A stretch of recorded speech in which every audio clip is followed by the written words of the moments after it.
Dê uma olhada neste mapa, você vê os Países Baixos, uma nação pequena, resistente e que desafia a água, e seu vizinho massivo a leste, a Alemanha. Mas, em vez de aceitar os Países Baixos no tamanho que conhecemos hoje, quero que você imagine um mapa onde a fronteira holandesa não para em Enschede, Arnhem ou qualquer outra cidade cujo nome eu possa pronunciar errado. Imagine ela avançando profundamente para o leste. Um mundo onde as cidades alemãs de Colônia, Aachen, Münster e Osnabrück não são alemãs. Elas são holandesas. As placas de rua estão em holandês, as escolas ensinam em holandês e os times de futebol locais jogam na Eredivisie. Hoje, geralmente associamos os conceitos de uma grande Holanda com movimentos que querem reincorporar Flandres ou conquistar toda a Bélgica. Mas em 1945, isso não era uma fantasia radical de um grupo marginal. Era uma proposta formal, aprovada pelo governo, conhecida como Plano Bacher-Scoot, ou, de forma mais ambiciosa, o Plano Groot-Nederland, Grande Holanda. Se tivesse sido totalmente realizado, os Países Baixos teriam crescido de 30% a 50% em área total de terra, e sua população teria aumentado em milhões. Teria se transformado de um país costeiro relativamente pequeno em um peso pesado europeu, um gigante territorial detendo as chaves do Reno e da costa do Mar do Norte. Esse era um plano drástico. O governo holandês não queria apenas alguns ajustes de fronteira ou alguns pequenos campos, eles queriam solo alemão sem alemães. Eles estavam preparados para deportar milhões de pessoas para abrir espaço para um novo império holandês continental, ressuscitando sua antiga era de ouro. Era um plano que alguns dizem ter nascido de pura vingança a sangue frio e de uma necessidade desesperada de sobrevivência após a guerra. Enquanto a tinta ainda secava nesses novos mapas, um jogo pós-guerra maior era travado por americanos e soviéticos. Um jogo que transformaria a Grande Holanda em uma nota de rodapé esquecida da história. Então, por que os holandeses sentiam que tinham direito a essa terra? Qual a lógica de herança compartilhada usada para justificar isso? E por que tudo terminou com uma operação de contrabando à meia-noite envolvendo toneladas de manteiga e café que parece ter saído direto de um filme? Para entender a ousadia desse plano, precisamos voltar um pouco até o inverno mais sombrio da história holandesa.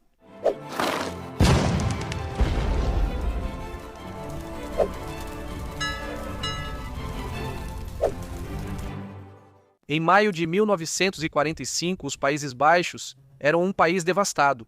5 anos de ocupação nazista haviam destruído a nação. Os alemães não só ocuparam, mas também saquearam o território. O ponto de virada para o sentimento holandês foi o Hongerwinter, o inverno da fome de 1944, depois que o governo holandês, no exílio, convocou uma greve ferroviária para ajudar o avanço dos aliados. Durante a Operação Market Garden, os nazistas retaliaram com um embargo total de comida e combustível.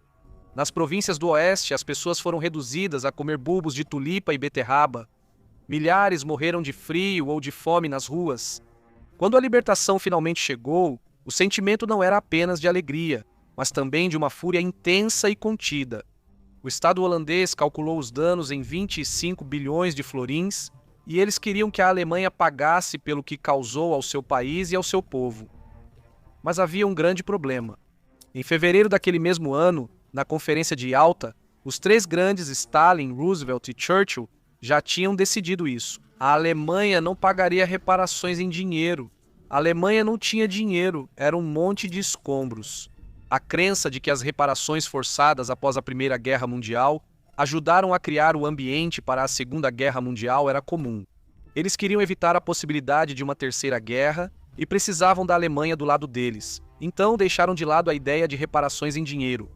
Com isso, o governo holandês, liderado por figuras como o ministro das Relações Exteriores Ilko van Kleffens, mudou de rumo. Sem dinheiro, haveria terra. Van Kleffens ficou famoso por dizer o seguinte: se vocês não podem nos pagar em ouro, vão nos pagar em solo. E entra em cena Fritz Becker-Schutt. Ele não era um general ou algum político vingativo, era apenas um funcionário público, o presidente do Serviço Nacional para o Plano Nacional, um nome um tanto redundante. Ele era um homem que via o mundo pela ótica do urbanismo e da logística. Becker-Schutt se tornou a principal voz do Comitê Holandês para a Expansão Territorial. E a missão dele, dada pelo governo, era encontrar uma maneira de tornar a Holanda maior, mais forte e mais segura. E isso não era uma ideia vaga, certo? Ele não só desenhou fronteiras inventadas em um guardanapo, ele produziu 3 variações distintas e detalhadas de um plano para anexar partes do noroeste da Alemanha. A variação A era conhecida como Fronteira West. Esse era o cenário do sonho grande. O slogan de Baker-Schut era Nederlands grenst, aan de Weser. A fronteira dos Países Baixos deverá ser no West. No plano A, os Países Baixos anexariam tudo a oeste de uma linha que vai de Wilhelmshaven até Osnabrück, descendo por Hamm, Wessel, e então acompanhando o Reno até Colônia antes de cortar em direção a Aachen. Isso teria acrescentado cidades alemãs lendárias à coroa holandesa. Colônia, com sua catedral imponente, a Aachen, a sede de Carlos Magno e o poder industrial do Ruhr. Essa era a versão que teria aumentado o tamanho dos Países Baixos em 50%. Isso também teria reduzido consideravelmente a Alemanha e tirado grande parte de sua faixa industrial. A variação B era comumente conhecida como a fatia moderada. Era um pouco mais conservadora. Ela excluiu grandes cidades do oeste da Renânia, como Colônia, Mönchengladbach e Neuss, provavelmente porque os holandeses viram dificuldades em governar. Milhões de alemães revoltados em cidades bombardeadas como Colônia seria um pesadelo, e deportá-los à força seria ainda pior. E então a variação C foi vista como o mínimo necessário. Esse era o plano de contingência. Ela se concentrou na região de Emsland, na área ao redor de Wessel e no antigo Ducado de Cleves. Ela foi projetada para retificar a fronteira e conquistar algumas terras agrícolas valiosas sem assumir um grande peso demográfico. Se você usa ferramentas de IA, sabe que isso tem sido um problema recente. A OpenAI, por exemplo, anunciou planos para inserir anúncios no ChatGPT. Afirmam que anunciantes não influenciarão respostas nem terão acesso às conversas. Mas, segundo relatos, alguns funcionários estão preocupados que isso possa eventualmente seguir o mesmo caminho das plataformas de mídia social. E isso levanta uma questão. Se você está usando IA para pesquisas, ideias e perguntas, quão privadas essas conversas realmente são? Então, querendo seguir com o plano A porque era o mais benéfico para os holandeses, como você justifica tomar um monte de terras que foram alemãs por séculos? O argumento era que seriam reparações de guerra, mas isso não justificava algo tão radical. Bacher-Schütter sabia que não podia confiar em mapas históricos, pois os alemães controlavam firmemente essa história. Naquela época, sem redes sociais para doutrinar e reescrever isso, ele usou a linguística e a herança cultural. Ele se concentrou nos dialetos baixos saxões falados no noroeste da Alemanha. Esses dialetos fazem parte de um contínuo que flui diretamente para os dialetos do leste dos Países Baixos. Um contínuo no contexto linguístico significa basicamente que existem diferentes línguas ou dialetos ao longo de um conjunto de regiões, mas pertencem à mesma família e são compreendidos conforme você se desloca por ela. Então, enquanto uma pessoa da extremidade oeste, digamos da região A, pode não entender alguém do leste, por exemplo, da região D, as terras de conexão como C e D, B e C e A e B se entendem à medida que avançam. Com base nisso, Baker-Schut argumentou que as pessoas que viviam nessas terras alemãs não eram verdadeiros alemães prussianos. Ele os rotulou como holandeses germanizados, pessoas e regiões que teriam se tornado parte da Alemanha simplesmente devido à conquista política e militar prussiana, e que provavelmente tinham uma conexão mais forte com os holandeses. A ideia era que essas pessoas foram corrompidas por séculos sob domínio alemão, mas no fundo eram primas dos holandeses. Isso fornecia uma espécie de justificativa moral. Os holandeses não eram conquistadores, eram libertadores retornando para governar seus irmãos há muito perdidos. Mas havia um lado muito mais sombrio nesse plano que basicamente jogava todo esse argumento pela janela. Esse panfleto intitulado Ostland, Undsland, Eastland, Nossa Terra, expunha uma realidade bastante condenável, que era o fato de que os holandeses queriam o solo alemão sem os alemães. O plano previa expulsar sistematicamente milhões de pessoas, começando por quem se mudou para lá após 1933, depois todos os ex-membros do Partido Nazista e qualquer pessoa que morasse em uma cidade com mais de 2.500 habitantes, para ficar, era preciso provar origem holandesa, falar o dialeto, não ter família na Alemanha e praticamente abrir mão da identidade alemã. Esse foi um processo de dutificação, um apagamento cultural forçado. Agora, aos olhos modernos, isso pode parecer um pouco mais maldoso e radical do que realmente era na época. Sabe, sempre que avaliamos algo, precisamos levar em conta o contexto histórico. Os holandeses não eram especialmente maus ou gananciosos em 1945, apenas consideravam o histórico da Alemanha perdendo terras para vizinhos após guerras. Após a Primeira Guerra Mundial, a Alemanha perdeu 13% de suas terras europeias. A Alsácia-Lorena foi para a França, o Ippenmalmedy para a Bélgica e Norden-Schleswig para a Dinamarca. O corredor polonês deu à Polônia acesso ao mar e dividiu a Alemanha em duas. Se tantos países tomaram terras da Alemanha, por que os Países Baixos não poderiam? Após a Segunda Guerra Mundial, as perdas foram ainda mais radicais. A linha Oder-Neisse fez a Alemanha perder quase 25% do território de 1937 para a Polônia e União Soviética.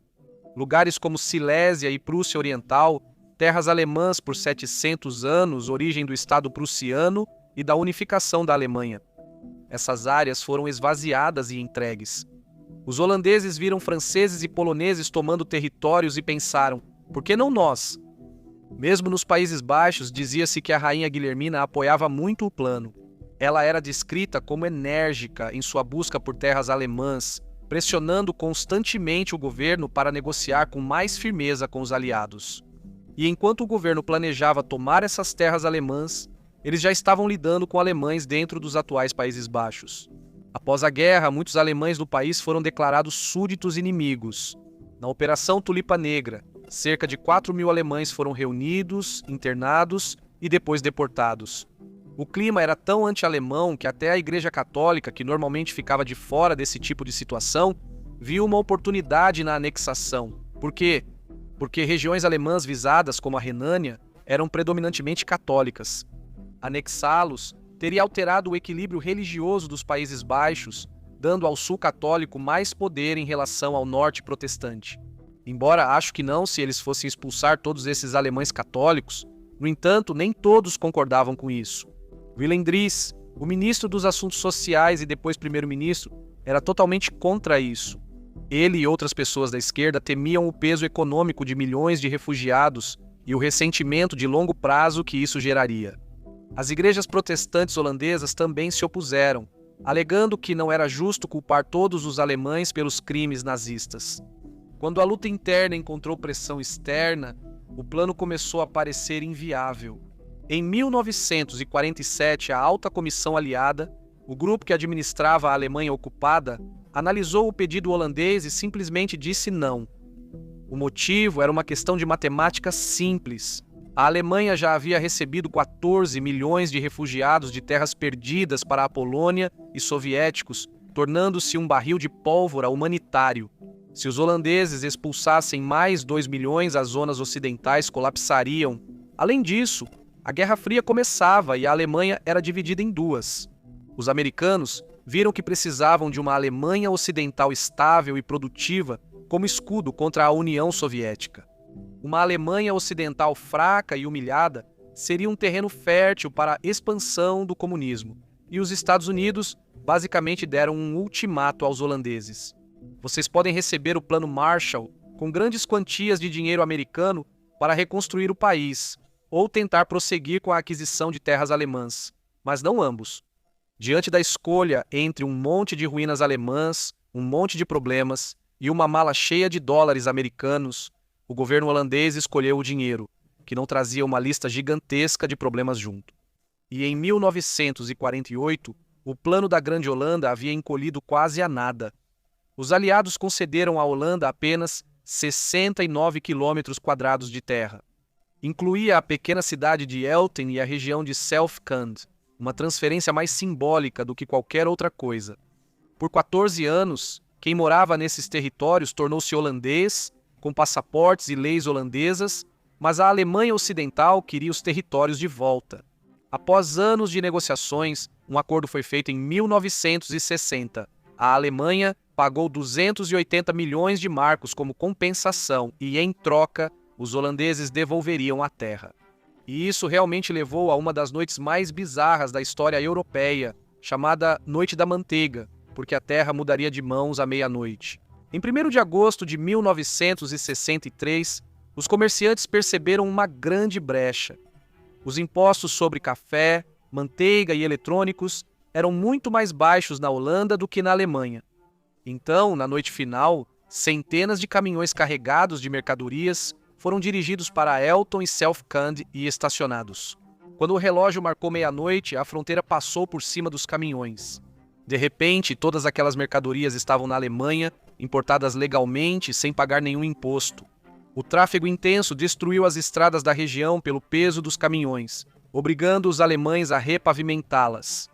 Um final engraçado para o que poderia ter sido uma história muito dramática, cheia de anexações, deportações e relações muito tensas entre esses dois vizinhos, por décadas futuras. Hoje, a fronteira parece quase exatamente como era em 1939, exceto por um pequeno ponto. Há uma colina perto da vila de Willer, chamada Dweivelsberg. Isso se traduz em algo como Montanha do Diabo. Durante as negociações, os holandeses se recusaram a devolvê-la. Ela ainda faz parte dos Países Baixos, um pequeno remanescente de 3 km² de um plano que quase mudou a Europa. Se Baker Schutt tivesse obtido o que queria, os Países Baixos seriam um gigante demográfico europeu. Hoje seria um país de 25 a 30 milhões de pessoas controlando o coração industrial do continente. Também seria um país fruto da migração forçada e limpeza étnica, um legado que teria assombrado a unidade europeia por séculos. Em vez disso, os holandeses optaram por outro tipo de poder. Eles foram membro fundador da União Europeia, percebendo que, em um mundo moderno, fronteiras abertas e comércio valem muito mais do que alguns milhares de quilômetros de terra conquistada. Mas os planos de Baker Schutt continuam sendo um daqueles assustadores um lembrete de como o mapa da Europa quase foi reescrito, como tantos outros exemplos ao longo da história.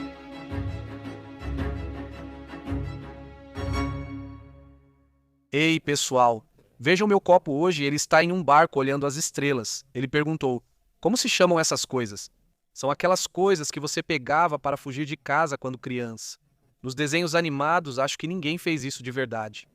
Mas ele também tem uma cartola bem legal e uma lanterna. E aí, você já apoiou o canal no Patreon ou aqui no YouTube? Se você entrar, ganha acesso a um vídeo exclusivo todo mês.